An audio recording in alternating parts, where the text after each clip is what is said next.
Vous écoutez Europe 1, il est 9h30. Le journal des médias avec Thomas Joubert. Bonjour Thomas. Bonjour, à la une ce matin, la ministre de la Culture s'en prend à l'animateur Arthur, puis revient sur ses propos. Jérémy Ferrari révèle s'être fait virer du Téléthon. Et puis les deux parrains de la Starac plantent Énergie 12. Allez, on commence avec la ministre de la Culture qui tacle l'animateur Arthur avant de faire marche arrière. Aurélie Filippetti était l'invitée de la matinale de Canal+ vendredi. Elle s'en est prise aux personnalités du cinéma et de la télé qui tentent d'échapper à l'impôt et en particulier à Arthur. On a appris la semaine dernière que l'animateur avait transféré sa société au Luxembourg. Écoutez la ministre de la Culture qui est ensuite revenue sur ses propos. On constate simplement qu'il y a des gens qui ont moins de sens civique que d'autres. J'ai lu ses déclarations où il dit que ce n'est pas pour des raisons fiscales. Alors il faudra qu'il explique pourquoi, parce que je connais bien le Luxembourg et c'est pas sans doute pour le climat qu'il y va. Mais voilà, je trouve qu'on est dans une période de crise. On a dit qu'il y aurait des efforts à faire pendant 2 ans. Tout le monde doit se serrer les coudes. Il faut avoir du sens civique quand on est dans une période de crise. Quand ces gens viendront frapper aux portes des chaînes de télévision françaises, etc., il faudra être vigilant. Voilà, et après ces propos très durs, Arthur s'est entretenu avec la ministre. Le cabinet d'Aurélie Filippetti a fait savoir que l'animateur lui avait détaillé le fonctionnement de ses sociétés, qu'il vivait et payait bien ses impôts en France. Par ailleurs, Arthur rappelle qu'il n'a rien produit pour le service public depuis 1994 et qu'il n'a même jamais demandé d'aide au Centre national du cinéma. Voilà pour la mise au point. Pourquoi des fois il vaut mieux se taire. L'humoriste Jérémy Ferrari s'en prend au Téléthon. Dans une interview à Voici, l'humoriste a révélé qu'il s'était fait, je cite, dégager du Téléthon. C'était en décembre dernier. Une blague aurait en fait été mal perçue par les organisateurs quand il a dit à son complice handicapé Guillaume Batz « Tu vois, c'est cool, tu vas repartir avec un gros chèque » en regardant le compteur de dons. Jérémy Ferrari ajoute qu'il trouve qu'au Téléthon, les personnes handicapées sont très maltraitées. Il n'y a pas besoin de faire pleurer pour obtenir des dons, dit-il. Selon lui, le Téléthon les enfonce, leur fout la tête dans la boue au lieu de montrer des choses positives, c'est dit. L'émission politique de Canal+, Dimanche Plus, va changer d'horaire. Anne-Sophie Lapix se fait déloger par les courses de Formule 1 qui arrivent dès le 17 mars sur Canal. Les courses sont souvent diffusées le dimanche après-midi. Il a donc fallu trouver une nouvelle place pour Dimanche Plus qui était programmée à 14h25. L'émission sera avancée à midi. Quant à la Formule 1, le JDD a annoncé hier que la chaîne était en discussion avec Alain Prost pour devenir consultant sur les Grands Prix. Pour le moment, le champion réserve encore sa réponse. Et puis des nouvelles de la Star Academy. Avec les deux parrains qui ne viendront pas sur le plateau de l'émission, les deux stars internationales Enrique Iglesias et will.i.am. Ils avaient accepté d'être les parrains de la Starac. La chaîne les attendait donc sur le Prime comme il est de coutume.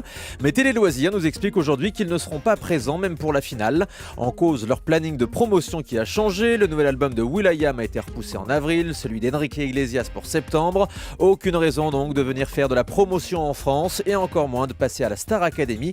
Selon leur maison de disques, les deux stars ont quand même promis de rencontrer les finalistes lors de leur prochaine visite à Paris. Et au pire, ils leur enverront leur disque. Tiens. Un nouvel épisode de Top Chef ce soir à 20h50 sur M6. Avec la participation de Pierre Palmade et Michel Larocque, les candidats devront relever un défi devant les deux comédiens. Et comme d'habitude, ils seront jugés par le jury avec notamment la chef Guylaine Arabian qui passe toujours pour la plus dure des jurés. On l'écoute au micro d'Europe 1. C'est quoi un rôle dur? C'est dire simplement ce que l'on pense. Et si ce que je pense n'est pas toujours conforme aux attentes du candidat, de toute façon. Mais bon, c'est comme ça. Je ne vais pas non plus dire c'est excellent si je ne le pense pas. Ça, on n'a jamais, enfin moi et les autres non plus, nous n'avons jamais eu aucune contrainte. On ne nous impose pas de jeu de rôle. Et je crois que c'est ça peut-être aussi l'alchimie. Et puis toujours à propos de cuisine, les castings de 2 émissions sont ouverts. TF1 appelle les cuisiniers amateurs à s'inscrire pour la saison 4 de MasterChef. Il faut être disponible entre les mois d'avril et juillet prochain. Rendez-vous sur le site mytf1.fr. Et puis M6, de son côté, rouvre les castings du meilleur pâtissier, annonçant au passage qu'il y aura bien une saison 2.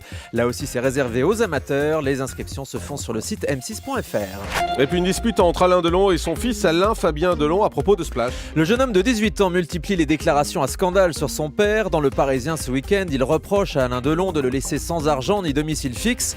Le jeune Alain Fabien précise qu'il n'a plus de nouvelles de son père depuis que ce dernier lui a demandé récemment d'annuler le contrat qu'il avait signé pour participer à l'émission Splash sur TF1. C'est vrai que son nom avait été évoqué. Alain Delon a réagi toujours dans Le Parisien. Mon fils est complètement paumé et ne donne que des interviews à sensation pour l'argent.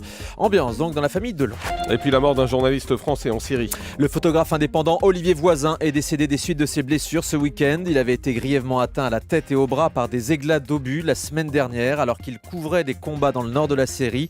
Ces reportages photos étaient régulièrement publiés par de nombreux journaux et magazines comme l'Express, Le Monde, Libération ou Télérama. On termine avec le chiffre du jour. 67, le nombre d'épisodes de Joséphine Ange Gardien. Le 67e sera diffusé ce soir sur TF1.